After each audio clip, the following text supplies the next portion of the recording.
Another moment coming under fire, under scrutiny today, is when the president was asked whether he would condemn white supremacists. Joe Henke has reaction tonight from both sides. Are you willing tonight to condemn white supremacists and militia groups? Sure. President Donald Trump in last night's debate first pushing back on moderator Chris Wallace's question. I would say almost everything I see is from the left wing, not from the right wing. So what are you saying? I'm willing to do anything. I want to see peace. When asked again to condemn supremacist groups, who would you like me to condemn? White supremacists and right Proud Boys, stand back and stand by. On the 11 Alive Facebook page, a mixed reaction. Brandy writing, why would he condemn it? That is his base. Cindy disagrees. I heard him immediately say sure, but he was being talked over. Jack writes, he said stand back and stand by. You cannot denounce somebody and tell them to stand by in the same sentence. And Mary adds he had already condemned them. Good grief.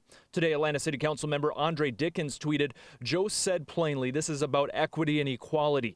Trump could not disavow white supremacy. A vote for Trump means you agree with him and are a racist supporter. And Dr. Bernice King wrote, denouncing white supremacy matters. I think the majority of the undecideds will wait to see at least debate number 2. Trump supporter Milt Thomas says discussing Trump and white supremacists is an old narrative, and last night's debate did not change anything for him. People who support Trump, they don't believe it, and they also understand why it's been spun up. And the people who don't like him, they're going to use it to validate where they stand. Emory professor and political scientist Bernard Fraga says he does not see the president's comments flipping votes. I think that voters, for the most part, and especially in the African-American community, already know if they're going to support Biden or Trump.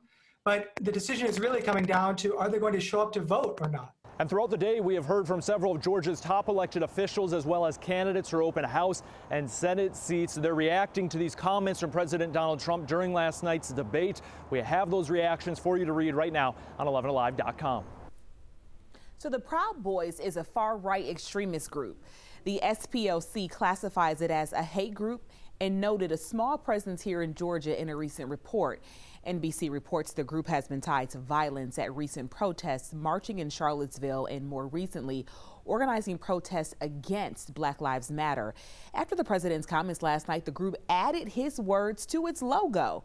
There are just 34 days until the presidential election. We want to make sure your vote counts. So for resources like deadlines and guidelines on how to register, head to 11alive.com/vote.